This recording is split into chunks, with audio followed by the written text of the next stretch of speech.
नमस्कार दोस्तों, civil take solution के ऑनलाइन प्लेटफॉर्म पे आज हम अपना अगला सब्जेक्ट बेसिक सर्वेइंग स्टार्ट करने जा रहे हैं।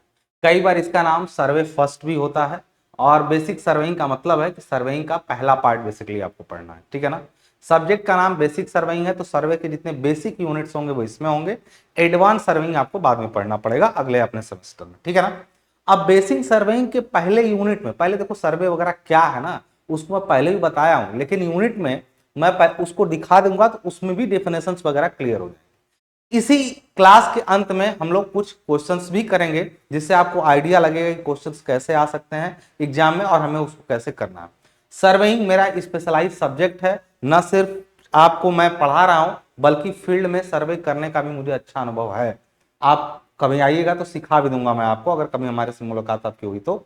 केवल यहां नहीं बल्कि फील्ड में सर्वे को उतारना भी मैं कोशिश करूंगा कि वीडियो में ही आपको सिखा दूं। हर कुछ तो संभव नहीं है, लेकिन प्रैक्टिकल मैं ऐसा सिखाऊंगा कि आपके हाथ में यदि मशीन आ गई तो आप कर ले जाएं सर्वे, ठीक है ना। और सर्वे होता क्या है, कैसे है, क्या है, वो सारी बातें आज की यूनिट में। तो पहला यूनिट आपका जो आपके है स्क्रीन पर दिख रहा है, उसमें कहा ही गया है पहली ही यूनिट में, क्या कहा गया, पहली यूनिट का नाम क्या रखा गया, तो आप नोटिस करिएगा, ओवरव्यू एंड क्लासिफिकेशन ऑफ सर्वे। यानी सर्वे का ओवरव्यू देना है आपको पूरा और उसका क्लासिफिकेशन करवाना है, ठीक है ना। ये पूरा मिलेगा आपको। जो नोट्स मिलेगी इसकी, तो वो ये वाली नोट्स नहीं, आपको पूरा प्रिंट करने लायक नोट्स मिलेगी। जैसे A4 साइज का पेज होता है उस पर प्रिंट करने लायक नोट्स मिलेगी। पढ़ने वाला जो सेक्शन रहेगा वो अलग, इसी को और डिटेल में नोट्स में दिया जाएगा। सब कुछ मैं दिखाता हूं। तो ओवरव्यू एंड क्लासिफिकेशन ऑफ सर्वे, पहली बात की इंग्लिश देख के मत घबराइए, ये बोर्ड से उठाया गया इंग्लिश है, आगे हम लोग हिंदी में बात करने वाले हैं सब, ठीक है ना। तो बोर्ड पे यहां पे जो दिख रहा है वो सिलेबस में आपको दिया है। सबसे पहला पॉइंट कि सर्वे उसका पर्पज और यूज बताइए, मतलब सर्वे क्या है वो बताइए, purpose and use. Types of surveying के बारे में आपको समझना है, बड़ा ही लंबा टॉपिक है। टाइप्स लंबा नहीं है, मतलब लेंदी टॉपिक है। इसमें मैं बहुत इंपॉर्टेंट 2-3 टाइप है सर्वे के वो बताने जरूरी है, जिसमें प्राइमरी एंड सेकेंडरी के बारे में बोला, क्लासिफिकेशन, प्लेन, ये सब। उसके बाद ये ही 2 टॉपिक क्लियर करने में हमारा आज का लेक्चर चला जाएगा। अगले लेक्चर में जो है हम लोग ये वाला दोनों टॉपिक पढ़ेंगे, जिसमें यहां से थोड़ा सा न्यूमेरिकल पॉइंट शुरू हो जाएगा सर्वे के अंदर। रिप्रेजेंट इंजीनियर्स स्केल क्या होती है, आरएफ का नाम सुने होंगे आप, ड्राइंग में यूज करते थे, उसका पूरा डायगोनल स्केल क्या होती है, ये सबका यूज करना आपने ड्राइंग में इसको सीखा होगा इंजीनियरिंग ग्राफिक्स में। अब इसका यूज करना आप पूरा अच्छे से समझेंगे, इससे क्वेश्चन भी बनेंगे। तो आज ये 2 टॉपिक, अगले लेक्चर में ये 2 टॉपिक, 2 लेक्चर फर्स्ट यूनिट के लिए काफी होगा और उसके बाद फिर अगली यूनिट फिर लंबी लंबी सारी यूनिट है, ठीक है ना। तो सबसे पहले हम लोग ओवरव्यू में चलते हैं, दैट मीन सर्वे क्या। तो मैंने आपको पहले ही बताया था कि सर्वेइंग जो होता है वो एक आर्ट यानी कला है या विज्ञान है, जिसमें हम धरती पर स्थित बिंदु हो कोई, या फिर आकाश में स्थित बिंदु हो, या फिर धरती के नीचे का कोई स्थित बिंदु हो, उनको कागज पर उतारते हैं। एक दूसरे के सापेक्ष उनकी स्थितियों को हम लोग कागज पर उतारते हैं या ज्ञात करते हैं। पहले ज्ञात करेंगे तभी उतारेंगे, उनको सर्वे कहते हैं। That means surveying is an art of determining relative positions of point on the earth surface, above the earth surface or below the earth surface by taking angular and linear measurements, यानी रैखिक और कोणीय मापों द्वारा। अब कहेंगे sir ये क्या आप बता रहे हैं परिभाषा और भाषा, थोड़ा रुको मैं इसको समझाऊंगा। ये पहले परिभाषा कह रहा है कि रैखिक या कोणीय माप लेकर के, यार कोई रैखिक माप लीजिए, लंबाई वगैरह नापिए, उसको बोलते हैं लीनियर मेजरमेंट, रैखिक माप। अब कोई एंगल माप रहे हैं तो उसको बोलते हैं एंगुलर मेजरमेंट, ठीक है ना।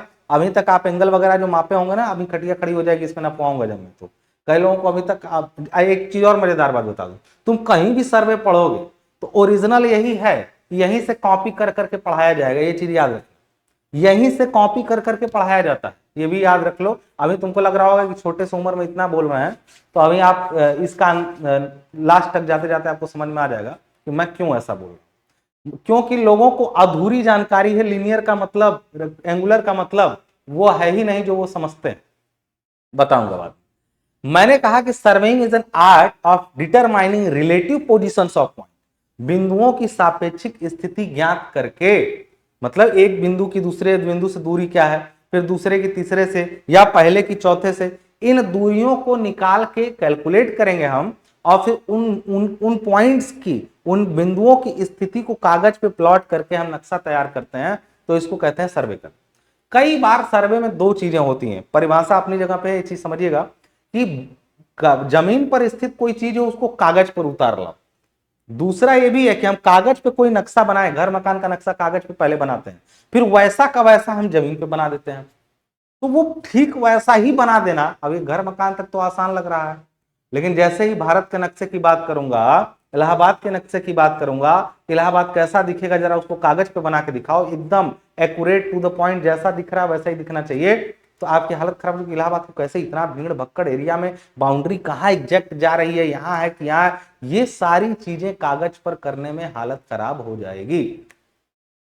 लेकिन सर्वेइंग से वो संभव है और आप करके देखेंगे कि कैसे होता है। यानी हमने कहा कि surveying is an art to determine relative positions of various natural and artificial point. यानी ये थोड़ा और इलेबोरेटिव करके बोला कि बहुत सारे प्राकृतिक और अप्राकृतिक, यानी प्राकृतिक हो या फिर मैनमेड चीजें हो, उन पॉइंट्स का एक दूसरे के सापेक्ष स्थिति निर्धारित करना, जो कि अर्थ सरफेस पर हो सकते हैं, अंडर द अर्थ सरफेस हो सकते हैं, ओवर द अर्थ सरफेस होते हैं, bye direct or indirect measurement is called surveying. यानी ऊपर भी परिभाषा लिखी हुई है कि भूमि पटल पर अथवा भूगर्भ व आकाश में स्थित विभिन्न प्राकृतिक व कृत्रिम बिंदुओं व आकृतियों की प्रत्यक्ष या परोक्ष मापों द्वारा सापेक्ष स्थिति ज्ञात करने की कला सर्वेक्षण कहलाती है। ये बात तो क्लियर है, मैंने बोल भी दिया आपको क्या कहलाती है।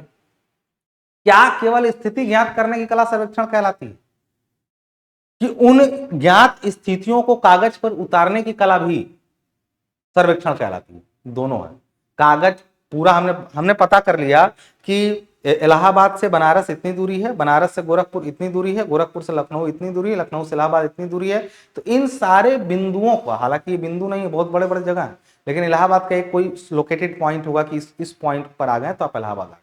तो कहने का मतलब है कि इन बिंदुओं को एक दूसरे से कुछ कुछ दूरी पर है। इस पूरी दुनिया में हर चीजें एक दूसरे से फिक्स डिस्टेंस पर है। वेरिएबल चीजें जो नॉन वेरिएबल चीजें, वेरिएबल वो जो बदलता रहता है। जो न बदलने वाले स्थल पर बिंदु हैं, उनकी स्थितियां आपस में एक दूसरे से निश्चित है। और जब तक आप स्थितियों को नहीं जानेंगे, मैं कहूंगा कि अगर मैं नक्शा बनाऊं और यहां पर लिख दूं गोरखपुर, यहां पर लिख दूं इलाहाबाद और यहां पर लिख दूं आपका दिल्ली, तो कहेंगे बताइए गोरखपुर से इलाहाबाद इतना दूर बताए हैं और दिल्ली इतना नजदीक बताए हैं, ये कैसा गलत बात बता रहे हैं सर? नहीं समझे बात को? यानी दिल्ली दूर है भाई यहां से। तो कहने का मतलब है कि चीजें एक दूसरे के रेस्पेक्ट में जब तक सही नहीं रहेंगी तब तक नक्शा प्रॉपर नहीं बनने वाला है। ठीक है, तो उन दूरियों को मापना पड़ेगा। अगर दूरियों को कागज पे ले आना तो नापना पड़ेगा, और न सिर्फ दूरियों को बल्कि कौन किससे किस एंगल पे है वो भी नापना पड़ेगा। तो ही कह रहा है कि प्रत्यक्ष या परोक्ष, डायरेक्ट और इनडायरेक्ट मापों द्वारा सापेक्ष स्थिति, मतलब रिलेटिव पोजीशन, एक दूसरे से कितनी दूरी पे पॉइंट है उनको बोलते हैं सापेक्ष स्थिति, ज्ञात करने की कला सर्वेक्षण कहलाती है। और वो बिंदु कैसे हो सकते हैं? वो विभिन्न प्राकृतिक व कृत्रिम बिंदु हो सकते हैं जिनको हम लोग ज्ञात करते हैं और कागज पर उतारते हैं।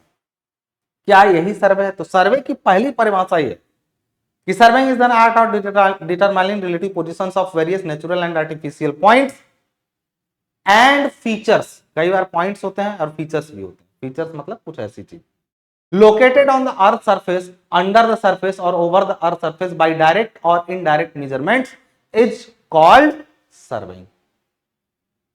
यानी अगर हमको कोई बोल दिया कि कहीं को उठा के कागज पे ले आ दो, और कहीं कागज पर कोई चीज बनी हो तो उसको उठा के जमीन पे उतार दो, यही है सर्वे। सर्वेइंग का जनरल मतलब इंजीनियरिंग सर्वे की बात कर रहा हूं, वैसे सर्वे का मतलब तो होता है कुछ भी ज्ञात करना है, कोई आंकड़ा इकट्ठा करना है तो सर्वे, जनगणना करनी है तो सर्वे कर रहे हैं, कितने लोग 18 साल से ऊपर है ये पता करना है तो एक सर्वे करना पड़ेगा, वो हुआ कलेक्शन ऑफ डाटा, जनरल सर्वे।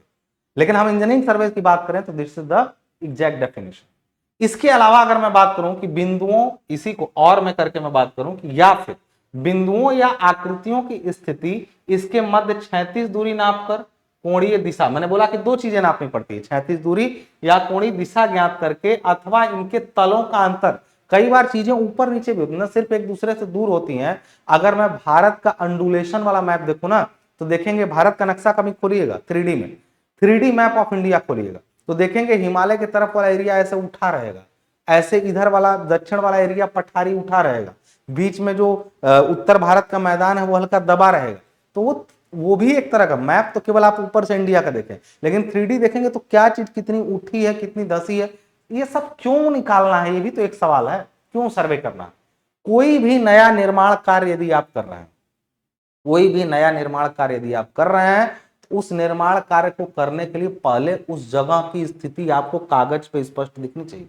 खड़े होकर आप नहीं बता देंगे कि इलाहाबाद ऊंचा है, कि गोरखपुर ऊंचा है, कि बनारस ऊंचा है।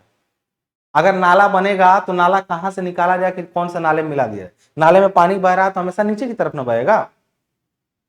आप जब तक अपनी धरती को समझे, और धरती को समझ लिए तो आप बढ़िया इंजीनियर हो गए। अभी धरती को मैं समझाऊंगा, तो अपनी धरती को समझना, उसके एक एक पार्ट को ठीक से समझना ही सर्वे है, ये भी मैं कह सकता हूं।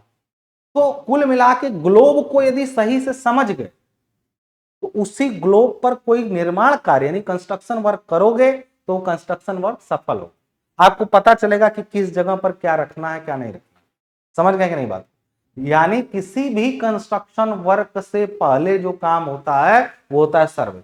सर्वे होना स्टार्ट होगा, उसका रिजल्ट निकाला जाएगा, उसके बाद ही उस पर देखो, जो सिविल इंजीनियर होता है ना, वो सर्वे करके एक नक्शा बनाता है, उस नक्शे को देता है, उस नक्शे पर कोई कंस्ट्रक्शन वाला वर्क या स्ट्रक्चरल इंजीनियर या आर्किटेक्ट उस पर अपना नक्शा बनाता है, जो चीज बनाई जानी है। सर्वे वाला व्यक्ति हमेशा वो चीज बनाता है जो बनी बनाई है, उसको कागज पे ले आता है। आज जो चीज बनाई जानी, आर्किटेक्चर का क्या काम है, मकान नहीं बनाया, पहले ही उसका नक्शा बना दिया। तो वो जो चीज बनाई जानी है उसका नक्शा जो तैयार करता है वो आर्किटेक्ट होता है। आज जो सर्वेयर होता है वो बनी बनाई चीजों का नक्शा तैयार करता है। समझ गए कि नहीं बात को? आई होप आपको अभी तक सर्वे के बारे में जानकारी मिली होगी कि सर्वे क्यों करना है। Any construction work which has to be completed, पहले उसके लिए सर्वे करना पड़ता। अब दूसरी चीज क्या है यहाँ पे, तो मैंने बोला कि पहली बात की दूरी नापकर कोणीय दिशा ज्ञात करके अथवा इनके तलों की ऊंचाई गहराई निकालकर ज्ञात की जाती है। इसको बोलते हैं कि स्थिति पहले से निर्धारित रैखिक तथा कोणीय मापों द्वारा वांछित बिंदुओं और रेखाओं को भूमि पर स्थापित करना। मैं इसको हाईलाइट किया, यानी कोई चीज पहले से कागज पे बनी है उसको भूमि पर स्थापित करना। Establishing points on the earth surface is also called survey. मैंने कहा कि दोनों तरफ, जमीन से कागज पर ले आओ, कागज से जमीन पर ले आओ, दोनों तरफ। जैसे यहां पर देखिए एक मैप बना हुआ है, ये क्या किया गया है, किसी क्षेत्र में अलग अलग पॉइंट, देखिए कोई कोई गांव रहा होगा, उसकी बाउंड्री बनी होगी, गांव की बाउंड्री पर ये स्टेशन पॉइंट्स ढूंढे गए होंगे, इनके बीच की दूरी मापी गई होगी। कहेंगे ये बड़ा आसान काम है, हालत खराब हो जाएगी अभी इसको करने में। मैं बताता हूं कैसे हालत खराब हो जाएगी आपकी इसको करने में, बताऊंगा। केवल दूरी नाप लेंगे तो उससे नहीं, और दूरी नापना भी ना, जब यहाँ पर 5 किलोमीटर की दूरी रहेगी तो हालत खराब हो जाएगी। तो ओवरऑल ये एक मैप है जो आपको दिख रहा होगा कि उतारा गया है इसको ले आकर के जमीन पर, या जमीन पर पहले इस कागज पर इसको पहले बना लिया गया तो जमीन पर उतारा गया, और अगर जमीन पे ऐसी आकृति है तो हम इसको कागज पे ले आके बना लिए। इससे क्या होगा, एक बार नक्शा यदि बन गया पूरा और उसमें सारे जरूरी पॉइंट्स दिखा दिए गए, नक्शे का मतलब ये भी है कि सारे नेचुरल और आर्टिफिशियल इंपॉर्टेंट पॉइंट्स को नक्शे में दिखाए, दिखाने के बाद हम कह सकते हैं कि गांव का यार नक्शा कागज पे ही नापा जाता है। अभी नक्शे को कागज से इस पर ले आना, इस समय बताऊं। तो ये पूरा एक एक चीज इसको नापा जाएगा, इस ट्रायंगल में बांट बांट के, ये सब मैं अभी सिखाऊंगा ट्रायंगुलेशन।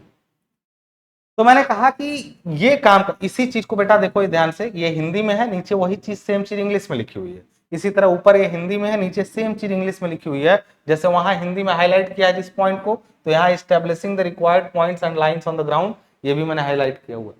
तो हिंदी इंग्लिश वालों को कोई समस्या नहीं है, और हिंदी और इंग्लिश का एक एक लाइन में खुद चेक करता हूँ, एरर होने की संभावना ना के बराबर होगी, आप एक चीज जान लीजिए। और जो बच्चे इंग्लिश के हैं उनको भी पूरा फुल यहाँ पे नॉलेज मिल जाएगा, और उनको भी नोट्स में प्रॉपर आप पढ़िएगा, आपको पता चलेगा कि एक एक चीज एज इट इज पूरा मिल जाएगा आपको, ठीक है। दूसरा उद्देश्य क्या है पूरा सर्वे करने का, तो मैंने आपको बताया उद्देश्य सर्वे का क्या है। तो मैंने आपको बताया कि अच्छा इस चैप्टर में ज्यादातर थ्योरी है बेटा, तो परेशान मत होना। इस चैप्टर में ज्यादातर थ्योरी है तो परेशान नहीं होना है। न्यूमेरिकल इसके ठीक बाद वाले चैप्टर से, इसमें भी कुछ न्यूमेरिकल आएंगे लास्ट। तो अभी आपने देखा क्या कि सर्वेक्षण का उद्देश्य, तो उद्देश्य क्या, मुख्य उद्देश्य सर्वे का जो है वो क्या है, किसी, इसको ध्यान से पढ़ना इस लाइन को, किसी क्षेत्र का ऐसा मानचित्र नक्शा बनाना जो उस क्षेत्र के सभी महत्वपूर्ण बिंदुओं और रेखाओं को क्षैतिज समतल पर सही सही निरूपित कर सके, और नक्शे को देखकर और नक्शे को देखकर क्षेत्र की सत्य एवं शुद्ध जानकारी मिल सके, अर्थात उस क्षेत्र का क्षैतिज प्रक्षेप यानी हॉरिजॉन्टल प्रोजेक्शन होता है। ये चीज एकदम ध्यान से इस लाइन का मतलब समझो। हमको किसी चीज को देखना है तो हम खड़े होकर ऊपर से नहीं देख सकते। गांव कैसा दिखता है, इसके बीच से यदि सड़क जाएगी तो कहां से ले जानी ठीक है, कुआं या पानी की टंकी कहां बनाए कि सबको सप्लाई आराम से मिल सके, ये सारी चीजों को, सत्य जानकारी को कागज पे देखना कहलाता है सर्वे। समझ में आ रही बात? यानी सर्वे का मुख्य उद्देश्य क्या है? किसी क्षेत्र का ऐसा मानचित्र या नक्शा बनाना जो उस क्षेत्र के सभी महत्वपूर्ण बिंदुओं और रेखाओं को क्षैतिज समतल पर सही सही निरूपित करे यानी रिप्रेजेंट करे। यही बात लिखा कि the main objective of surveying is to prepare a map of an area that accurately represents all the important points and lines. क्या सर्वे का उद्देश्य समझ में आया? अगर हम ऐसा कर लेते हैं, मेन पर्पज है कि हमने ऐसा एक नक्शा बना लिया, तो वो क्यों बना रहे हैं हम उस नक्शे को? तो उद्देश्य का मतलब मेन उद्देश्य यही है, लेकिन एक बार हमने नक्शा बनाया तो उस उद्देश्य से कई उद्देश्यों की पूर्ति हो। अच्छा कहेंगे सर आप ये सब क्यों पढ़ा रहे हैं? उद्देश्य तो बता रहा हूं क्यों पढ़ा रहा हूं। आपको नहीं आदत है तो देखिए जरा क्या लिखा है आप, सर्वे पर्पज एंड यूज, यानी पर्पज क्या है, उद्देश्य क्या है। तो मैं पढ़ा रहा हूं सिलेबस, यहाँ वो नहीं चल रहा है राम जी की कथा। ये क्वेश्चन पूछ देगा कि सर्वे का मुख्य उद्देश्य क्या है, तो आपको बताना पड़ेगा, और उद्देश्य से ही यूज होता है। हमारा उद्देश्य है कि हम ये करें, तो हमारा यूज भी तो वही करेंगे, उसी काम में, उस चीज को, सर्वे का यूज उसी काम करेगा ना, अपने उद्देश्य के लिए तो यूज करेंगे। तो एक चीज यहाँ पर ध्यान रखिएगा कि हम लोग एकदम टू द पॉइंट चल रहे हैं। अगर हम किसी क्षेत्र का ऐसा नक्शा बना ही लेते हैं तो फिर उस नक्शे का करेंगे क्या? तो ये ध्यान रखिएगा, इस नक्शे में देखेंगे कि मतलब आगे बोला गया है कि सुविधा अनुसार यह नक्शा वास्तविक क्षेत्र से काफी छोटा होता है। अब वास्तविक क्षेत्र तो काफी बड़ा है, इलाहाबाद गोरखपुर, उसको काफी छोटा करना पड़ता है, तो उसके लिए रिप्रेजेंटेटिव फ्रैक्शन यानी आरएफ की जरूरत पड़ती है। वो सब मैं अभी पढ़ाऊंगा, आगे दिया गया। काफी छोटा होता बनाया जाता है, नक्शे पर क्षैतिज माप ही दर्शाए जाते हैं। ऊर्ध्वाधर मापों को दर्शाने के लिए समोच्च रेखाएं, कंटूर लाइंस होती हैं। अब एक कंटूर चैप्टर जो है आपका सबसे लास्ट का चैप्टर, लास्ट के पहले वाला चैप्टर है, मैं बताया था levelling and contouring. Contour lines रेखाच्छादन यानी हैचिंग अथवा अन्य कोई विधि अपनाई जाती है। नक्शे में क्या चीज ऊंची है क्या चीज नीची है, उसके लिए नक्शे में आप थोड़ा सा हैच कर सकते हैं, या फिर कंटूर लाइंस बना सकते हैं कि ये लाइन ऊंचाई वाली लाइन है, ये लाइन नीचे वाली लाइन है। ये सारी चीजें कर सकते हैं नक्शे को थोड़ा और इंप्रूव। खाली 36 दूरी देखेंगे, भारत का नक्शा देख रहे हैं, पता नहीं चल रहा है कौन जगह ऊंची कौन नीची। अगर वहां पे कंटूर लाइंस बनी होती हैं तो ऊंचाइयों का पता चल जाता है। अब ये कंटूर बहुत इंपॉर्टेंट चीज है, रेलवे लाइन का काम हो, सड़क का काम हो, हर जगह पर नहर का काम हो, कंटूर लाइन बड़ी इंपॉर्टेंट चीज है भाई। अभी पढ़ाऊंगा उसको और देखेंगे, काफी काफी मतलब प्रैक्टिकल चीज होगी।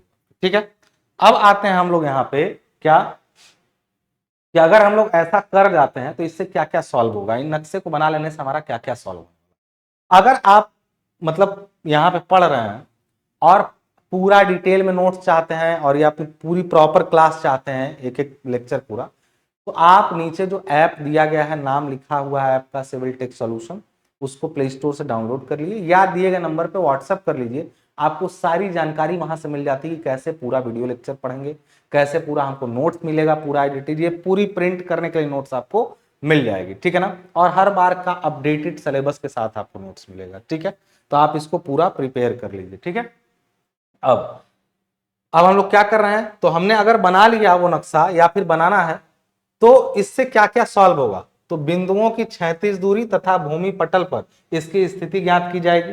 यानी जब भी हमको भविष्य में कोई पूछा कह रहे यार ये इससे कितना दूर है, तुरंत आप वो नक्शा जो बनाए हैं निकालेंगे, हाँ सर इतना दूरी दिख रहा है।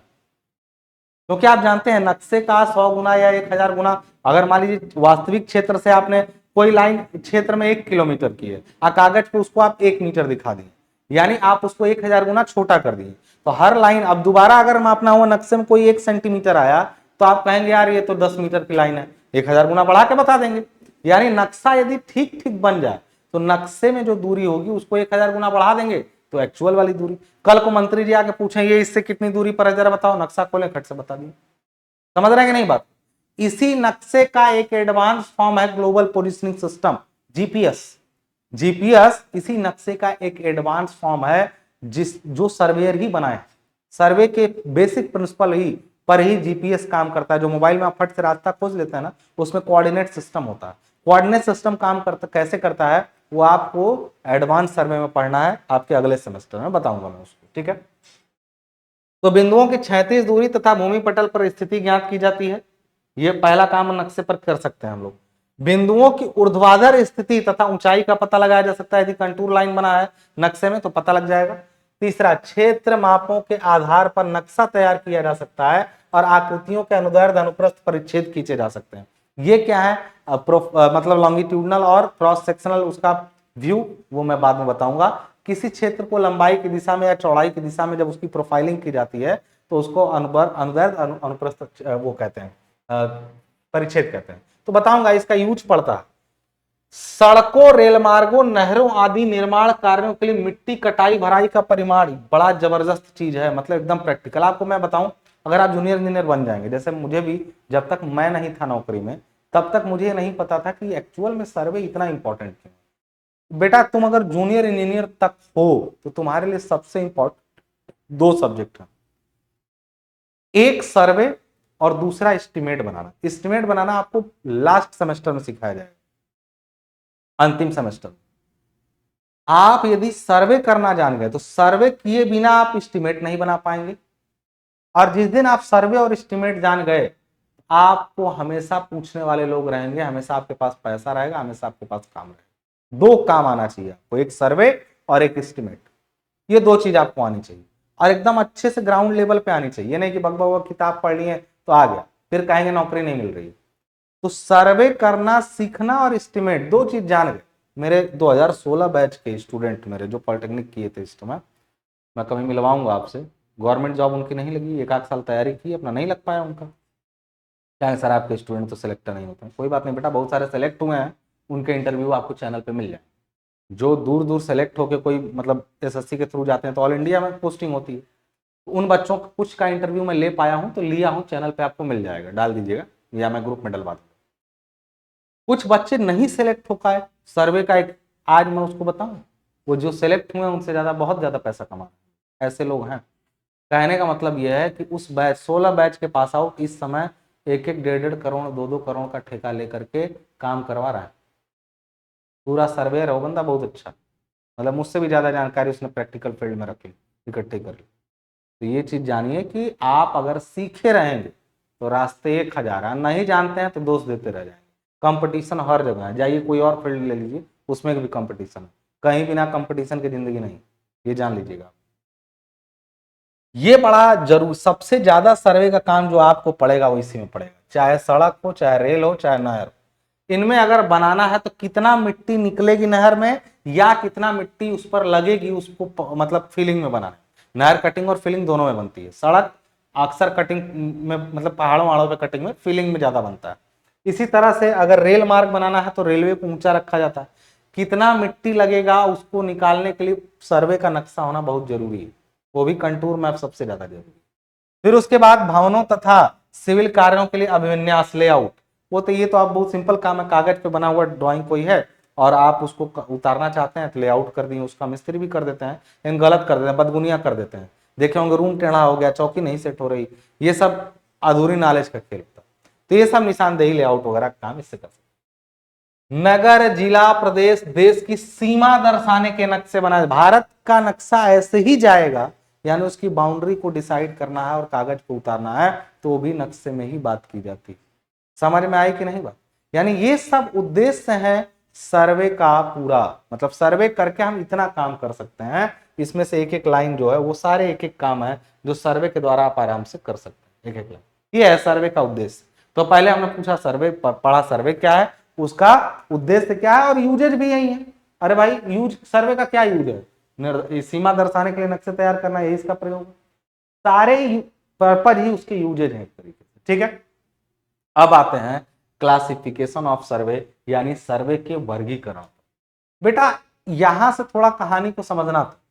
तुम सोच रहे थे, ध्यान समझना मैं जो अभी कहने जा रहा हूं, तुम सोच रहे थे क्या कि अगर क्षेत्र में कोई चीज ऐसी है अगर क्षेत्र में कोई चीज ऐसी है तो हम गए और हमने उसको कागज पे बनाना शुरू किया, तो कागज पे वो कुछ ऐसी हम इसको बनाएंगे, कागज पे इसी को हम थोड़ा छोटा करके ऐसे ऐसे पूरा बना डालेंगे। ऐसे तुम कागज पे बनाने गए, तुम ऐसे बना डाले, यही ना बना, बताइए, ऐसे तुम बना डाले। तुम कहोगे सर ये तो एक्चुअल में फील्ड था, वहां हमने क्या किया, एक एक खूंटी गाड़ते हैं, अभी सब बताऊंगा धीरे धीरे कैसे प्रक्रिया। मान लो एक एक जगहों पर एक एक खूंटी गाड़ दी, और टेढ़ा मेढ़ा होगा तो जहां जहां मुड़ता है वहां वहां खूंटी धसा दी। तुमने खूंटियां धसा दी, फिर उनके बीच की दूरी मापी।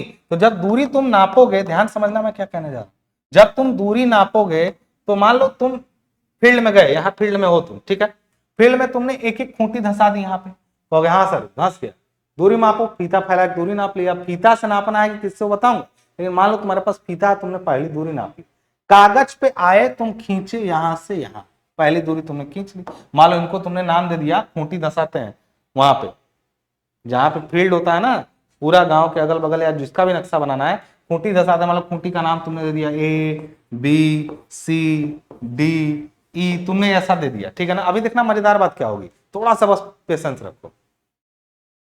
जब ऐसा तुमने बनाया पूरा, इसको ध्यान से देखना, तो गए फील्ड में ऐसे खींच लिए, कहोगे सर दूसरी लाइन, ये मान लो आ गया यहां से यहां तक 80 मीटर, यहां से यहां तक ये आ गया 80 मीटर, ठीक है ना। इसको एक काम करो, मैं ऐसे समझाने के लिए, 80 मीटर आ गया, तुमने पहली लाइन कागज पे ऐसे खींची तो 80 मीटर तो नहीं खींच पाओगे, कहोगे सर हम आरएफ ले रहे हैं, आरएफ तुमने मान लिया कि 1/1000 का आरएफ है, तो अगर ये 80 मीटर है तो कागज पे कितना होगा, तो 80 गुणा 1/1000, यानी कागज पर 80 मीटर है बेटा, इस चीज का ध्यान रखो, यानी 80 में 1000 का गुणा करोगे या 100 का गुणा मान लो कर दिए, तो ये हुआ 800 सेंटीमीटर, गुणा 80 मीटर है, 8 नहीं 8000 हो गया, 800 से गुणा करते हैं तो सेंटीमीटर में बदलता है, तो 80 मीटर की लाइन है, उसको 8000 सेंटीमीटर कर दिए 1/1000, तो यहां पर आ गया कट करके 8 सेंटीमीटर आ गया। यानी अब हम नक्शे में लाइन खींचेंगे 8 सेंटीमीटर की, हमने आरएफ लिया कि हम हर लाइन को 1000 गुना छोटा कर रहे हैं, जो 80 मीटर की थी उसको इतना कर दिया। अब जो 100 मीटर की दूसरी वाली लाइन, मान लो 100 मीटर तुमने नापा, आप कहोगे सर ये तो हमने लिख दिया यहाँ पे 80 मीटर हो गया, ये दूसरा 100 खींचना, आप 100 को जब यहाँ पर रह जाओगे तो 8 की जगह ये 10 आ जाएगा, 10 सेंटीमीटर आ जाएगा, 100 मीटर वाले को भी कन्वर्ट करोगे, और तुमने फिर खींच दिया यहां से क्या कि हम नक्शे पर खींच रहे हैं ऐसे 100 मीटर, कहोगे सर ये शेप थोड़ा गड़बड़ लग रहा है, ये थोड़ा ऐसे होना चाहिए, तो ये एंगल भी माप लिए होते ना सही सही, अगर एंगल भी माप लिए होते तो एंगल माप के जितने एंगल पे वो होता उतने एंगल पे ले गए होते। यानी केवल अब ऐसे तुम 80 नाप के इधर 100 करोगे तो सही सही बन जाए, उसके जैसा ही जरूरी नहीं, जब तक तुम यहाँ पे एंगल ना मापो, यानी लाइन भी नापोगे और एंगल भी मापोगे। चलो तुमने एंगल सबका नाप नाप के, बिना एंगल के भी होता है सही सही, बताऊंगा अभी, थोड़ा वेट करिए, अभी बस ये मानिए कि हमको लाइन और एंगल दोनों चाहिए। अब मान लो तुमने ये करते करते इनकेस बना भी लिया, ऐसे तुमने बना लिया, चलो बन गया, उसी तरह का एक एग्जांपल, मैं कहूंगा बेटा ये सब गलत है, कहोगे कैसे, रे हम एंगल मापे, हम दूरी नापे, उसको एज इट इज कागज पे बनाए, आप कह रहे हैं वैसे गलत, अभी बना भी नहीं है, इसमें तुम देखोगे कहाँ पेड़ है तालाब है, पूरी चीजों को नक्शे में दिखाओ, पेड़ तालाब के साइन क्या होते हैं उसको भी दिखाओ, कहोगे सर क्या मतलब हुआ इस चीज का, कैसे गलत हो गया, मैं बोलूंगा बेटा तुम जो लाइन नापे हो ऐसे कि ये सीधी लाइन है, धरती तो गोल है, और तुम जब इस पर फीता फैलाते हो ऐसे, तो तुम तो ऐसे राउंड घूम रहे हो, तुम तो राउंड घूम रहे हो ना, धरती तो गोल है, जब उस पर फीता फैलाओगे तो तुम तो राउंड घूम रहे हो। अब कहोगे सर ये तो आप कबाड़ा कर रहे हैं बिना मतलब का, तो इसका मतलब क्या ये सब राउंड राउंड हम नापे हैं, ऐसे ऐसे करके नापा गया है, तो मैं कहूंगा हाँ ऐसे ऐसे करके नापा गया, लेकिन सर बड़ा छोटा दूरी के लिए छोड़ दिया जाए सर, मैंने छोटा सा दूरी हो तो छोड़ दिया जाए उसको, ज्यादा दूरी होती जैसे भारत औरत का नक्शा होता तो चलो ठीक है उसको राउंड मान लेते, राउंड मानने में बड़ा दिक्कत हो जाएगा, फिर बनाना मुश्किल हो जाएगा नक्शा। तो जब पृथ्वी को वक्र मान लिया जाए, तो उस पूरे सर्वे को हम लोग कहते हैं जियोडेटिक सर्वे। उसको क्या कहते हैं हम लोग? जियोडेटिक सर्वे। याद रखना इस चीज को बेटा। और जब धरती को प्लेन माना जाता है कि धरती प्लेन है, तो उसको हम लोग बोलते हैं प्लेन सर्वे। क्या बोलते हैं? प्लेन सर्वे। तो ये निर्भर करता है कि कब तक। कुछ छोटे क्षेत्रों के लिए, यानी लगभग 260 स्क्वायर किलोमीटर, ये आंकड़े अलग अलग जगह आपको अलग अलग मिलेंगे। 260, 250 ये आंकड़ा है तो सही है। स्क्वायर किलोमीटर मतलब अगर 10 किलोमीटर ऐसे जाएं तो 25 किलोमीटर ऐसे जाएं, नहीं होगा, समझे बात? 25 ऐसे 10 ऐसे किलोमीटर तक की बात है। तो आप देखेंगे 25 गुणा 10, ये एरिया कितना हुआ? 250 स्क्वायर किलोमीटर। तो इतने तक का यदि एरिया है 250 स्क्वायर किलोमीटर तक, तब तक आप कर सकते हैं कि हम इसको प्लेन मान के कर रहे हैं। लेकिन इससे बड़ा अगर एरिया हो रहा तो उस एरिया को कभी भी प्लेन मान के सर्वे नहीं किया जाता, बल्कि उसको जियोडेटिक माना जाता है। समझे कि नहीं समझे? जियोडेटिक माना जाता है, ये बात आप समझे कि नहीं समझे? क्लियर है सभी को? तो इसी पर सर्वे का जब क्लासिफिकेशन किया गया बेटा, तो सबसे पहला सर्वे का वर्गीकरण जब किया गया तो सबसे पहले उसका प्राइमरी क्लासिफिकेशन किया गया। प्राइमरी मतलब प्राथमिक उसका क्लासिफिकेशन। और उसमें प्राथमिक क्लासिफिकेशन में यही बताया गया कि सर्वे को मूल रूप से पहला क्लासिफिकेशन कई तरह से बांटा जा सकता है। जैसे मैं आदि आपसे कहूं कि आदमी कितने प्रकार के होते हैं, क्लासिफाई द ह्यूमंस, तो आप कहेंगे क्या क्लासिफाई करें? मैं कहूंगा कि बांटो। होगा बांटने का कोई मतलब बता, कैसे बांट दें हम आदमी? हिंदू, मुस्लिम, सिख, ईसाई, धर्म के आधार पर बांट दो, यही ना हो रहा है आजकल। बांट दो धर्म के आधार पे। लेकिन तुमने बोला धर्म के आधार पे 4 धर्म है और हैं, हम 4 के नाम लिए। अगर हम रंग के आधार पे तो गोरे काले हैं। यदि हम नेशनैलिटी के आधार पे करें, मतलब राष्ट्रीयता के आधार पे, तो जितने देश उतने तरह के हैं। क्लासिफाई किया जा सकता है धर्मों के आधार पे, जातियों के आधार पे। तो सर्वे को क्लासिफाई सबसे पहले प्राइमरी रूप से किया गया तो 2 तरह से किया गया, प्लेन सर्वे और जियोडेटिक सर्वे। उसके बाद सेकेंडरी क्लासिफिकेशन जब सर्वे का किया गया तो उसमें कई सारे आधार बन गए। तो प्राइमरी क्लासिफिकेशन में यह बताया गया कि पृथ्वी पूर्ण रूप से गोला ना होकर, पहली बात ध्यान रखिएगा, पृथ्वी पूर्ण रूप से गोला नहीं, वो एक ऑबलेट स्फेरॉइड है। इसको बेटा याद रखना, जेई में क्वेश्चन ये सब पूछे जाते हैं। इसमें जितना चीज मैं इंक्लूड किया हूं, जेई में बहुत सारे क्वेश्चन इससे बनेंगे, आप याद रखिएगा। इसको अभी एमसीक्यू कराऊंगा और जेई के भी क्वेश्चन आप देखेंगे तो आपको पता चलेगा हो रहा है क्वेश्चन अपने आप। तो ऑबलेट स्फेरॉइड है, यानी पृथ्वी एक लध्वच्छ गोलाभ है जो ध्रुवों पर नारंगी की तरह चपटी, जो गोल समझते हो पृथ्वी को ना, गोल भी नहीं, मैं भी सब समझाता हूं। आप तुम ऐसे समझो कि पृथ्वी हमारी ऐसे थोड़ी सी दबी हुई है, ऐसे मतलब ध्रुवों पर दबी है, यानी ये लाइन थोड़ी बड़ी है और ये लाइन थोड़ी छोटी। पृथ्वी के अंदर 2 एक्सिस होते हैं, पोलर एक्सिस, इक्वेटर एक्सिस। तो इक्वेटर एक्सिस और पोलर एक्सिस में डिफरेंस कई बार जेईई के एग्जाम में पूछता है, जो लगभग 43 किलोमीटर का, यानी ये 12,714 713.8 है कुछ, ये एग्जैक्ट अगर मैं बोलूं तो 12,713 है, और ये 12,756। ये दोनों में जब डिफरेंस निकाला गया लगभग 42-43 किलोमीटर तक का डिफरेंस आया ये पृथ्वी पर। ये भी जो तुम देख रहे हो, ये भी बेटा इतना सुंदर सा ऐसा नहीं है पृथ्वी, कहीं चपटी है, कहीं दबी है, इस तरह की है पृथ्वी। पृथ्वी इतना इतना शेप में है, गोल, कहीं ऐसे पहाड़ आ गया, कहीं नदी आ गई, तो ऐसे उबड़ खाबड़, लेकिन उसको एक गोलाई मानी गई, जिसको हम लोग मीन जियोइड कहते हैं। मतलब पृथ्वी रही होगी कुछ ऐसी टेढ़ी मेढ़ी, ऐसे कहीं धसी कहीं उठी, लेकिन एक इसका हम लोगों ने माना कि इसकी गोलाई ऐसे मानी जाएगी, जिसको हम लोग मीन जीवाइड बोले। मीन जीवाइड यानी उसको हमने एक सा स्फेयर माना, हालांकि वो भी इलिप्स टाइप का, ऑबलेट। पृथ्वी को इलिप्स भी मत बोलना, उसका अपना शेप है ऑबलेट स्फेरॉइड, यानी तिरछा गोला। समझ में आ रही बात? एक दबा हुआ तिरछा गोला, ये पृथ्वी की शेप।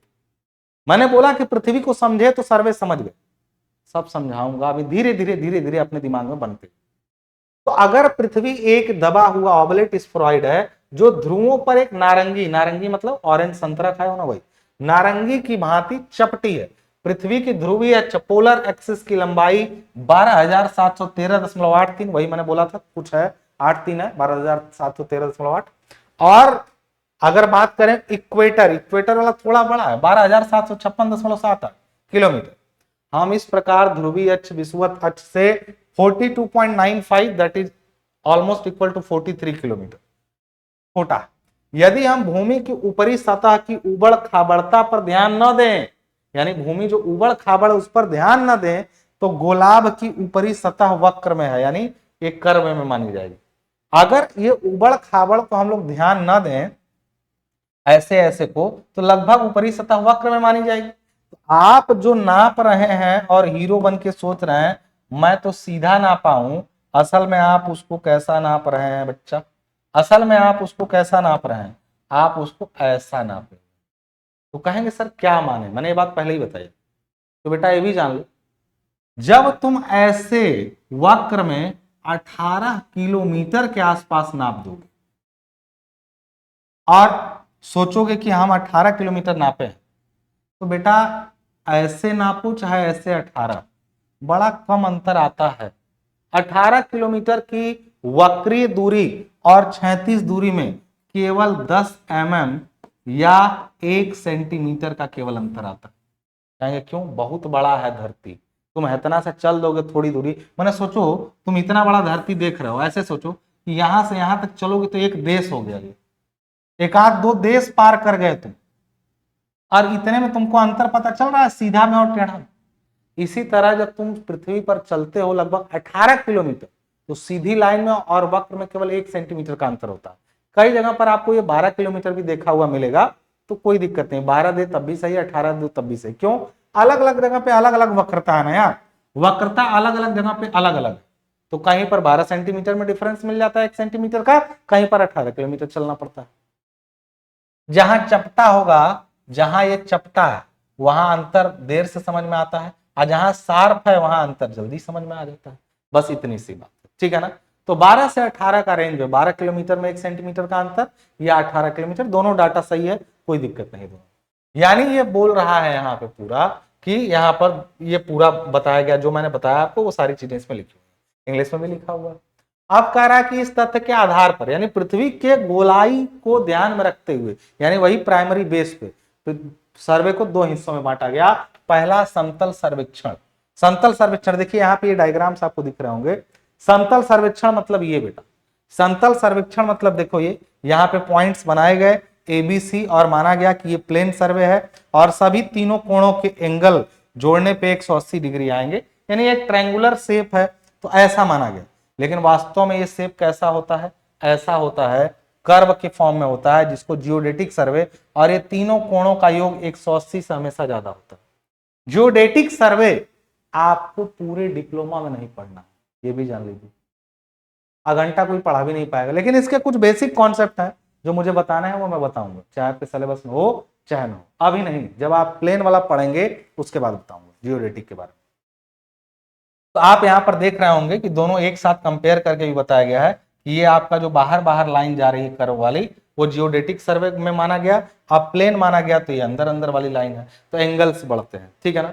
इसमें मैं आपको बता दूं, थोड़ा सा डिटेल में जाना पड़ेगा, जेई वाली क्लास में बताऊंगा, यहाँ जरूरत नहीं है आपको, ठीक है? वहां जैसे अब इसमें कितने एंगल का डिफरेंस होता है, तीनों 180 है और बाहर वाला जोड़ने पे कुछ 540 तक पहुंच सकता है वो एंगल, ये बातें हैं। तो अब लगभग 195 स्क्वायर किलोमीटर एरिया में बता दे रहा हूं, छोटा सा डाटा, 195 स्क्वायर किलोमीटर का एरिया यदि आप ट्रायंगल का लेते हैं, यानी पृथ्वी की सतह पे 195 स्क्वायर किलोमीटर का एरिया ले लें, अब उस पर एक कर्व वाला बनाए और एक प्लेन वाला बनाए, तो दोनों के इंटरनल एंगल में सिर्फ 1 सेकंड का अंतर होता है। कोण की माप सेकंड भी होती है, ये बात मैंने आपको बताई है कि नहीं? कोण की माप पहले डिग्री में आप मापते हैं, डिग्री का 60वां हिस्सा मिनट होता है और मिनट का 60वां हिस्सा सेकंड होता है। ये कोण मापने के तरीके हैं, सर्वे में कोण मापन आपका पूरा कराया जाएगा, ठीक है ना? तो आई होप आपको प्लेन सर्वे और जियोडेटिक सर्वे में थोड़ा अंतर समझ में आया होगा। तो आपको एक्यूरेट कौन सा लग रहा है? अगर आपसे पूछ दिया जाए सर्वे में कि डिफरेंस बताइए प्लेन सर्वे और जियोडेटिक सर्वे, यानी समतल और दूसरा नाम इसका हिंदी में क्या है जियोडेटिक का, भूपृष्ठीय। भूपृष्ठीय यानी समतल और भूपृष्ठीय सर्वेक्षण में यदि आपसे अंतर पूछ दिया जाए तो आप क्या बताएंगे, बताइए। तो पहला अंतर यही है कि ये ज्यादा एक्यूरेट है इस पर धरती और ये कम एक्यूरेट है, पहला अंतर हो गया। प्लेन वाला कम एक्यूरेट होता है, लेकिन हमको प्लेन वाला ही पढ़ना है क्योंकि हमारा सर्वे छोटे एरिया तक ही सीमित है। सर्वे ऑफ इंडिया जो देहरादून में ऑफिस है ना, वो लोग करते हैं जियोडेटिक सर्वे, और जो सिंपल लेवल पे सर्वे होता है वो नॉर्मल प्लेन सर्वे होता है। ठीक है, अब बात करते हैं पहला अंतर कि प्लेन सर्वे कम आपका एक्यूरेट है, यानी कम उसमें शुद्धता है, जबकि जियोडेटिक सर्वे ज्यादा शुद्ध है, पहला अंतर। दूसरा, इसमें सभी रेखाएं जो इसमें धरती के आकार को समतल माना जाता है और इसमें धरती के आकार को वक्र माना जाता है। इसमें सभी रेखाएं जो होती हैं वो सीधी रेखा में मानी जाती है, एक स्ट्रेट लाइन होती है, जबकि इसमें आर्क होती हैं। फिर इसमें और डिफरेंसेस बढ़ाते चलेंगे, फिर इसमें और जाएंगे। छोटे एरिया के लिए समतल सर्वेक्षण उपयुक्त है, बड़े एरिया के लिए भूपृष्ठीय उपयुक्त है। समतल क्षेत्र में सिंपल ट्रिग्नोमेट्री से सॉल्व हो जाती है प्रॉब्लम, यानी गणनाएं कम करनी पड़ती हैं। जियोडेटिक सर्वे में कैलकुलेशन टफ होती हैं, यानी गणनाएं कठिन मानी जाती हैं। ये सब इनके बेसिक अंतर। इसमें थोड़े कम सर्वे की स्किल्ड लोगों की जरूरत है, उसमें ज्यादा स्किल्ड लोगों की जरूरत है। स्किल्ड मतलब ज्यादा योग्य लोगों की जरूरत है। तो प्लेन सर्वे में आइए, देखिए यहां बोला गया है कि सामान्यतः 260 वर्ग किलोमीटर तक का क्षेत्र छोटा क्षेत्र माना जाता है, यानी 260 वर्ग किलोमीटर तक का क्षेत्र है तो छोटा क्षेत्र है, और इसी के लिए अपनाया भी जाता है पूरा। अधिकतर समतल सर्वेक्षण अपनाया जाता है, इसमें समय कम लगता है और परिव्यय भी कम, धन अधिक नहीं लगता, यानी दो अंतर और हो गए कि कम समय में समतल सर्वेक्षण हो जाता है और पैसा भी इसमें कम लगता है करने में। अब इसी तरह यदि सेम चीज इंग्लिश में है बेटा पूरा, in this survey the curvature of the अर्थ, ये चीज बेटा एकदम ये वाली लाइन थोड़ा अपने खोपड़ी में घुसा देना था अच्छे से। क्या लाइन है, curvature of the earth is not taken into consideration या नॉट टेकन इनटू अकाउंट, यानी जब धरती के कर्वेचर को नेग्लेक्ट कर दिया जाए तो उसको बोलते हैं प्लेन सर्वे। धरती के कर्वेचर को नेग्लेक्ट कर दिया जाए तो बोलते हैं plane survey. When the curvature of the earth is taken into account और टेकन इनटू कंसिडरेशन, यानी धरती की वक्रता को ध्यान में ले लिया तो उसको बोलते हैं भूपृष्ठीय सर्वेक्षण, ये याद रखना। भूपृष्ठीय सर्वेक्षण में पृथ्वी की ऊपरी सकल और वक्रता का पूर्ण ध्यान रखा जाता है और भूमि सतह पर स्थित सभी रेखाएं वक्र मानी जाती हैं। भूपृष्ठीय सर्वेक्षणों के लिए अधिक परिशुद्ध उपकरणों तथा विधियों का उपयोग किया जाता है और रैखिक मापों के स्थान पर कोणीय मापन लिए जाते हैं और गणनाओं के लिए स्फेरिकल ट्रिग्नोमेट्री का यूज किया जाता है। समझ रहे हैं जो जो मैं बोला हूं पूरी चीजें। यह सर्वेक्षण काफी समय लेवा और व्यय साध्य है, जो जो उसमें बातें थी उसको याद रखेंगे, इसका अपने आप याद आ जाएगा। सभी देश अपनी सीमाएं यानी बाउंड्रीज का निर्धारण भूपृष्ठीय सर्वेक्षण से करते हैं। भूपृष्ठीय सर्वेक्षण को त्रिकोणमितीय सर्वेक्षण यानी ट्रिग्नोमेट्रिकल सर्वे भी कहते हैं, याद ध्यान रखिएगा।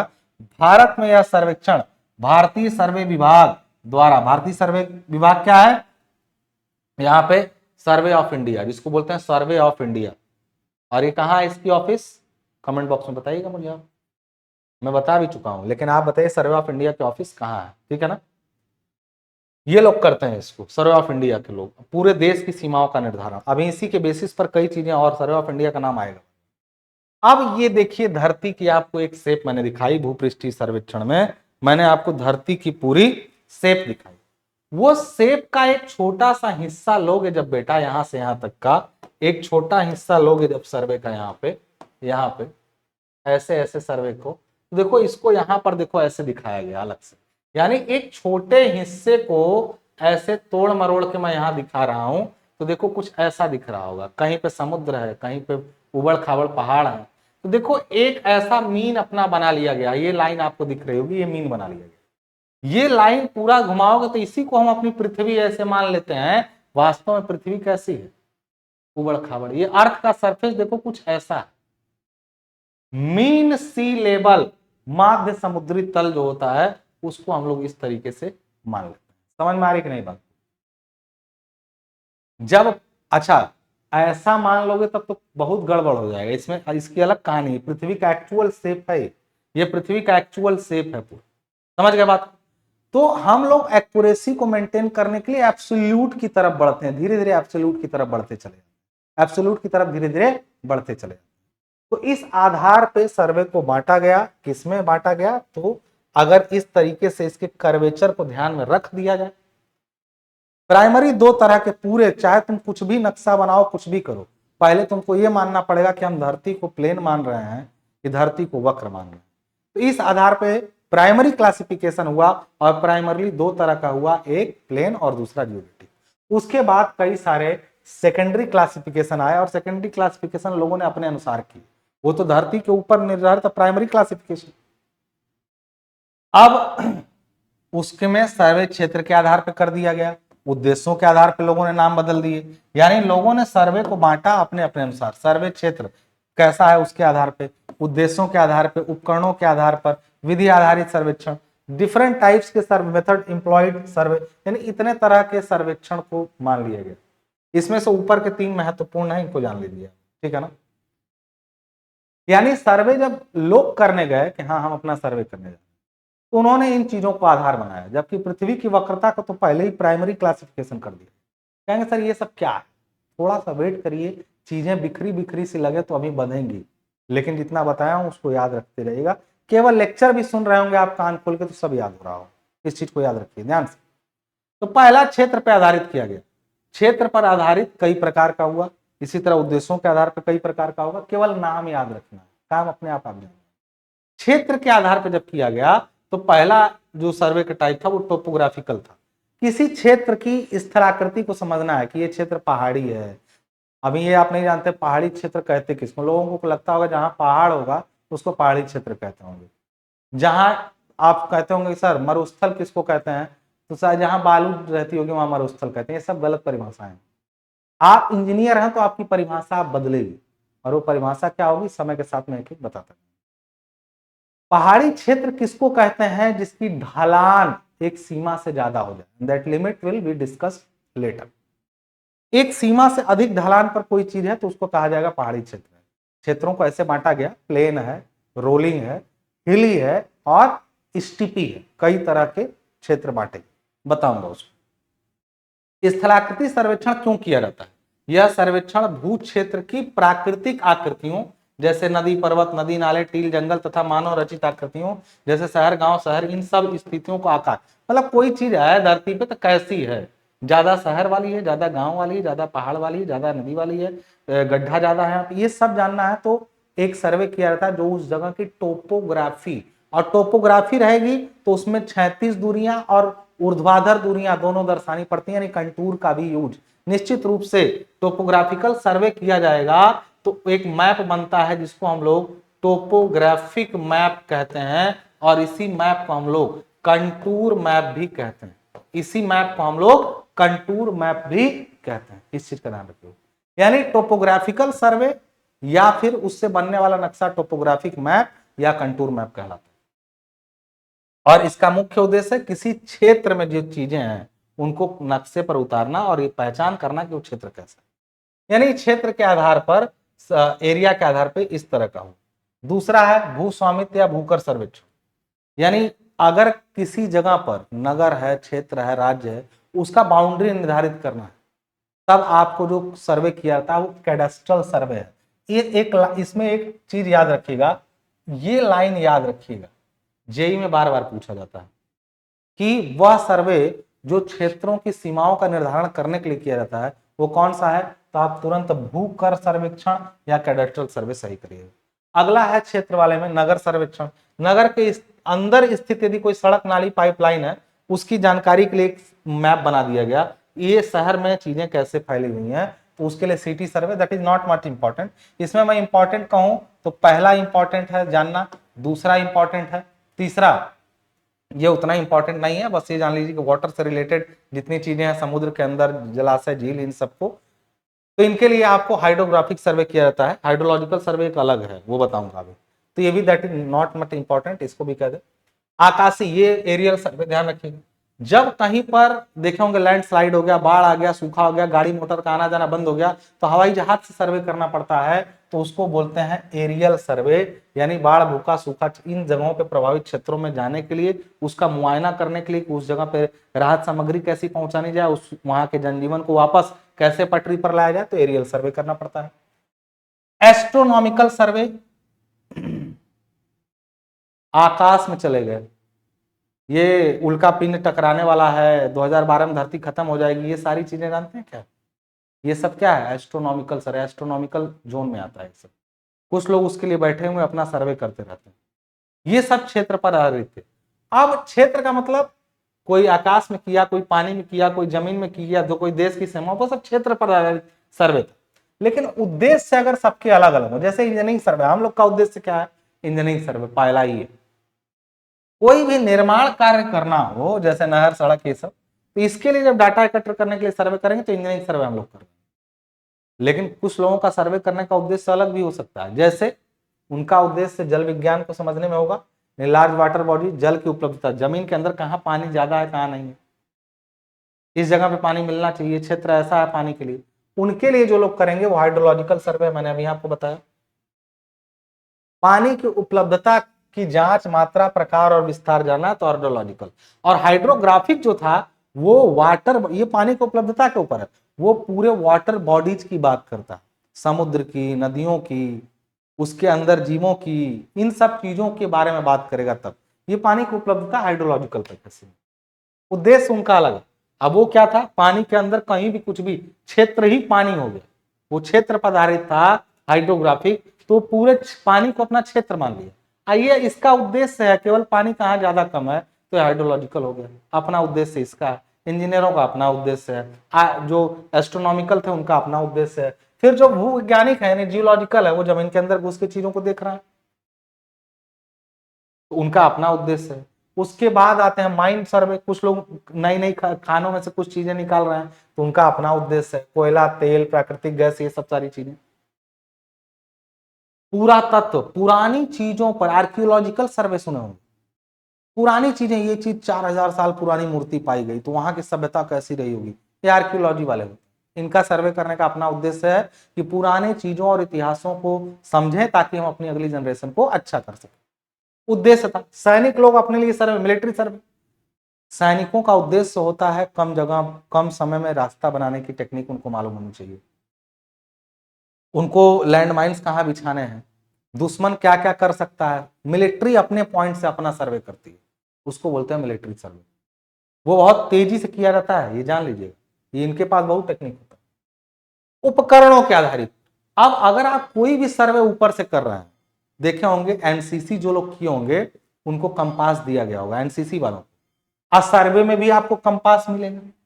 यानी सर्वे करने का उद्देश्य भला अलग अलग हो, लेकिन लोगों के पास उसके लिए कुछ फिक्स उपकरण होते हैं, और उन उपकरणों के आधार पर भी सर्वे का नाम रखा गया। जैसे सबसे पहला रिकोनेसेंस सर्वे, ये खाली बिना किसी उपकरण के, खाली देख देख के आंखों के माध्यम से सर्वे किया गया, ये क्षेत्र ऐसा है, ये है, तो आविक्षण सर्वेक्षण कहलाता है। बहुत सिंपल, छोटे उपकरणों का प्रयोग भी कर सकते हैं। उपकरणों के आधार पर केवल चेन का प्रयोग किया जाए, जरीब का क्या होती है बताऊंगा, फीता ही समझिए हमें, उसका प्रयोग करके सर्वे किया जाता है, चेन सर्वे। दिक सूचक सर्वेक्षण कंपास के माध्यम से, प्लेन टेबल अगले आपके सेमेस्टर में मिलेगा आपको, थियोडोलाइट अगले सेमेस्टर में मिलेगा, टैकोमेट्री अगले सेमेस्टर में, और एडवांस इलेक्ट्रॉनिक उपकरण अगले सेमेस्टर में, फोटो सर्वेक्षण अगले सेमेस्टर में। आपको ये 3 और प्लस लेबलिंग, इतना मिल करके आपको इस सेमेस्टर में पढ़ना है, बाकी सब अगले सेमेस्टर। उपकरणों के आधार पर सर्वेक्षण को बांटा गया कि कौन से उपकरण का प्रयोग करके आप सर्वे कर। क्या बात क्लियर हुई पूरी? तो इन आधारों पे अच्छा मान लीजिए आप सर्वे कर रहे हैं, ध्यान समझिए, तो आप एक काम ये कर सकते हैं कि फील्ड से पूरा डाटा आपने कलेक्ट किया, मतलब ये दूरी इतनी है, उसको नोट करते गए, फिर नोट करने के बाद आए ऑफिस में, और फिर उससे डिजाइन बनाना शुरू कर दें। नक्शा बनाने का काम तो ऑफिस में होगा, लेकिन डाटा कलेक्शन साइट पे होगा। तो जब डाटा कलेक्शन आप कर रहे होंगे, तो उस समय एक सर्वे आपने किया, उसको कहते हैं प्राइमरी सर्वे, प्राइमरली डाटा का कलेक्शन होता है। लेकिन जब उसको ऑफिस में बैठ के कागज पे उतारना शुरू किया, तो उसको सेकेंडरी सर्वे बोलो। ये चीज का याद रखिएगा, क्लासिफिकेशन नहीं, सर्वे, जैसे लिखा है नोट, प्राइमरी सर्वेइंग क्या है?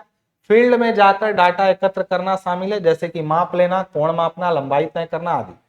ये डाटा संग्रहण की पहली स्टेज है। सबसे पहले आप नापते जोखते हैं, उसके बाद क्या होते हैं? प्राप्त डाटा का विश्लेषण, जो हमने नापा उपा उसको देखा समझा, फिर उससे नक्शा बनाना, रिपोर्ट बनाना। नक्शे से भी रिपोर्ट निकलती है कि नक्शा क्या कहा, उन सबको करना सेकेंडरी सर्वेइंग कहलाता है। आई होप समझ में आया होगा सब कुछ, ठीक है ना। ये क्लास आप अगर लाइव नहीं देख रहे हैं तो लाइव क्लास की टाइमिंग आपको जल्दी ही बता दी जाएगी। लाइव क्लास की टाइमिंग आपको बता दी जाएगी, आप उस क्लास टाइम को उस क्लास को उसी टाइम आके करिए। लेकिन एक क्लास देख रहे हैं तो आपको ऐप पर जा करके या टेलीग्राम चैनल को ज्वाइन कर लीजिए। व्हाट्सएप ग्रुप का आपका channel civil tech solution WhatsApp channel भी आपको मिल जाएगा, अच्छे खासे फॉलोअर आपको उस पर दिखेंगे। उस पर जाकर ज्वाइन करिए, सारा टाइम टेबल, कौन सी क्लास कब चलेगी, सब लाइव का टाइमिंग आपको मिल जाएगा। आई होप समझ में आ रही है। अगर आपने इतना पढ़ा है सब कुछ, तो क्या कुछ क्वेश्चंस नहीं कर पाएंगे? सिंपल सा क्वेश्चन है, जरा आंसर दीजिए। सर्वेक्षण का मुख्य उद्देश्य क्या है? जब आप लाइव हैं तो आंसर कर दीजिए, नहीं है तो कोई बात नहीं, अगली बार लाइव वाले में आंसर कर दीजिएगा। मुख्य उद्देश्य क्या है? तो नक्शे बनाना, मिट्टी की जांच, मरम्मत कार्य, पौधारोपण। तो पहला काम मैंने बताया था मानचित्र या नक्शा बनाना। दूसरा क्वेश्चन है सर्वेक्षण का एक उपयोग क्या है? भूमि मापना, ऊर्जा उत्पादन, मिट्टी बनाना, भोजन पकाना। भूमि मापन। प्राथमिक सर्वेक्षण क्या है? फील्ड से डाटा एकत्र करना, पहला ही ऑप्शन सही है। डाटा का विश्लेषण करना तो सेकेंडरी सर्वे हुआ, ये क्लियर है ना बात। द्वितीयक सर्वेक्षण क्या है? डेटा का विश्लेषण करना और नक्शा बनाना। समतलीय सर्वेक्षण यानी प्लेन सर्वे में क्या मान लिया जाता है? पृथ्वी सपाट है, पृथ्वी गोल नहीं मानी जाती है। भू आकृतिक सर्वेक्षण कब किया जाता है? बड़े क्षेत्र के लिए, छोटे क्षेत्र के लिए तो प्लेन वाला कर लिया जाता है। कैडेस्ट्रल सर्वे का उद्देश्य क्या है? संपत्ति की सीमा का तय करना। हाइड्रोग्राफिक सर्वे किसके लिए होता है? जल निकायों का मापन। क्लियर है। फोटोग्रामेट्री सर्वेक्षण में किसका उपयोग होता है? कैमरा व फोटो का। ये सब नहीं बताया हूं लेकिन जान लीजिए। ऊपर से फोटो खींच खींच करके, कई सारी लगातार फोटो खींच करके वीडियो बना के, ड्रोन सर्वे वगैरह भी इस बार दिया। इंट्रोडक्शन टू ड्रोन सर्वे इस बार पढ़ाऊंगा। एकदम एडवांस चीजें इस बार जोड़ा है सिलेबस में, और मैं करवाया हूं। ड्रोन सर्वे का हो सकता है मैं प्रैक्टिकल भी आपको दिखा दूं, क्योंकि मैं चलाया भी हूं और कराया भी हूं सर्वे। एरियल सर्वेक्षण कब किया जाता है? हवा में, हवाई जहाज से। यानी ये 10 क्वेश्चन मैंने लिए थे सिंपल आपको दिखाने के लिए, और इजी क्वेश्चन यदि एमसीक्यू बनते हैं तो आप कर भी जाएंगे, मुझे पूरा यकीन। समझ में आ रही बात। आपका एक जितना टॉपिक मैंने आज आपसे बोला था शुरू में, वो टॉपिक, जैसे शुरू में मैंने आपसे बोला था कि मैं आज आपको क्या क्या खत्म करा दूंगा, तो आप अभी देख लीजिएगा क्या क्या खत्म होता है। अभी मैंने आपसे बोला था ये दो topic, survey purpose and uses, types of surveying, primary and secondary, classification में plane, geodetic, cadastral, hydrographic, photogrammetry and aerial, इतना मैंने आपको बता दिया। अब खाली बचेगा अगला ये टॉपिक, थोड़ा सा इसमें न्यूमेरिकल और समझने वाली चीजें हैं, तो वो क्लास जरूर अटेंड करिएगा। क्लास आपको कैसी लगी उसके लिए मैं कमेंट बॉक्स में आपका इंतजार कर रहा हूं, जरूर कमेंट में कर दीजिए। और मिलते हैं आप नेक्स्ट क्लास में, इंतजार करूंगा आपका, समय से उपलब्ध रहिएगा। टाइम आप देख लीजिए कब है क्लास का, बता दिया जाएगा ग्रुप में, ठीक है। धन्यवाद।